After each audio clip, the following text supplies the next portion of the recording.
posible que más de uno de nosotros cuente en su casa con un pequeño espacio de tierra o huerto, pero no han sabido qué rendimiento sacarle, ni como jardín, y menos como pequeño huerto donde cultivar las hortalizas de consumo en la casa. Pues bien, nosotros, apoyándonos en la experiencia y el conocimiento de agricultores, vamos a orientarles para que ustedes pongan en marcha su idea, su ilusión, su entretenimiento y ocio, y a la misma vez la satisfacción de cultivar una parte importante de lo que consumen en casa: lechugas, tomates, coles, pimientos, cebolla, perejil, cilantro, berenjenas, pubangos, calabazas, papas, todo lo que pueden necesitar para una buena ensalada o un buen potaje.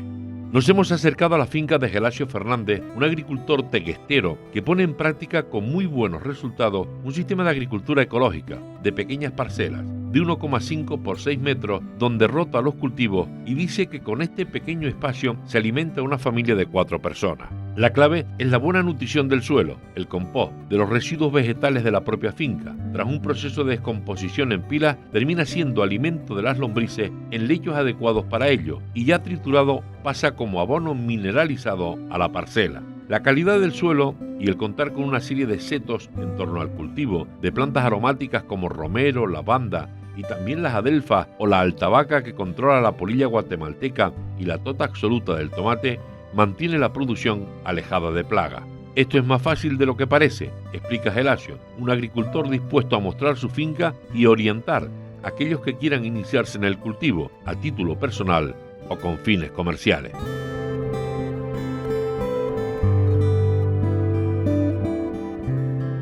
Yo soy hijo de agricultor de viña, de parras y de papas. Salí a los 17 años huyendo de la agricultura y me fui a trabajar de aprendiz de camarero al Puerto de la Cruz. Más adelante, ya sobre los 40 y pico, 50, siempre la agricultura para mí fue algo que me gustaba, pero no era la que yo tenía de pequeño. Era un tema esclavizante que cuando más trabajaba era los fines de semana, precisamente porque había que echar adelante la economía familiar. Pero la agricultura ecológica me abrió otro mundo. Hablarle a la gente que todo el tiempo lleva cultivando papas, de que tú eres capaz de sacar papas sin echarle absolutamente nada, sino simplemente un buen puñado de compost bien hecho entre papa y papa, y luego pues la labor de sacharlas o arrendarlas, pero nada más. Es un tema que casi mejor que explicarlo en las continuas visitas que vienen a la finca, ver cómo producimos y cómo cultivamos, es dar un cabazo y ver las papas que salen cultivándolas como las cultivamos. Estamos hablando de tratar a las plantas y aquí lo que hacemos es tratar el suelo. Lo que cuando hablamos de que es que está cayendo enfermedad cuando hay una serenada, no es que esté cayendo enfermedad. Se está utilizando los hongos del suelo o determinado hongo, en este caso el mildio, está utilizando esas gotas de humedad que caen en la planta para desarrollarse en ella, saltar del suelo a la planta. Entonces nosotros lo que cuidamos es el suelo.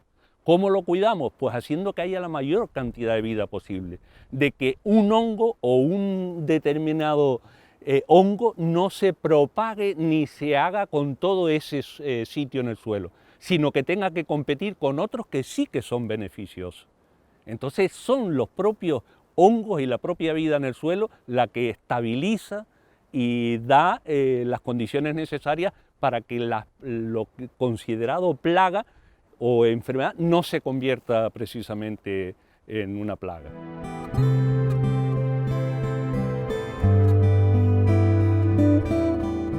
Utilizamos 4 canteros donde asociamos familias determinadas, que entre ellas se ayudan. Es muy famoso el caso de la cebolla y la zanahoria para la mosca de la cebolla, ayudando para la mosca de la zanahoria. Y a la vez eso nos sirve para rotar después. Y una vez al año aproximadamente, pues rotamos y cambiamos los cultivos de cantero. ¿Para qué? Para que aquellos bichitos que puedan vivir de un cultivo determinado, no, al asegurarle la comida continuamente, no se desarrollen en cantidad. Cuando digamos que llega un momento determinado, le quitamos esa comida y ya el bicho, al no tener comida, ya no se expande, ¿no? El compost es la base del fertilizante que utilizamos. ¿Cómo lo hacemos? Pues empezamos colocando, bueno, también hay que decir que utilizamos recursos propios. Empezamos poniendo ramas gruesas sobre el suelo, aproximadamente 4 metros de largo, 1,5 metros de ancho. Recordar que es el método de Tomás Alcoberro, y a partir de ahí empezamos a mezclar capas, poniendo 3 partes de celulosa y lignina, que es carbono o madera, y una parte de nitrógeno, que puede ser estiércol, verde o este tipo de cosas. También sirven restos de cosechas y demás. Todo eso en capas de unos 10 centímetros ya digo, mezclando nitrógeno y carbono en relación de 3 a 1. Así hasta llegar a una altura de 1,5 metros, siempre regando capa por capa para que desarrolle la vida, y es necesario que haya humedad, que esté bien ventilada, y al llegar a ese 1,5 metros de altura tapamos con un plástico. ¿Por qué el plástico? Porque ayudamos a concentrar el calor y que la propia evaporación de esa subida en temperatura nos ayude a mantener húmedo todo el entorno de la pila. Así la pila se va a remontar en una temperatura aproximadamente a la semana de unos 65 grados y permanecerá entre 1 y 2 semanas en esa temperatura, que irá poco a poco bajando.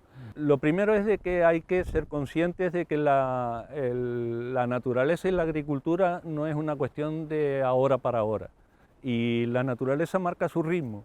Entonces, quien quiera dedicarse a esto, si lo quiere hacer de una manera rápida y con los resultados inmediatos, no ha elegido la mejor profesión.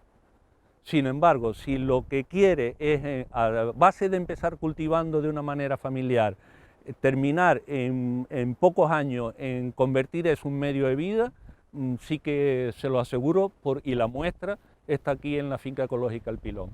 Y por eso mucha de la gente que viene a ver en la práctica algo que llevamos haciendo desde hace tiempo.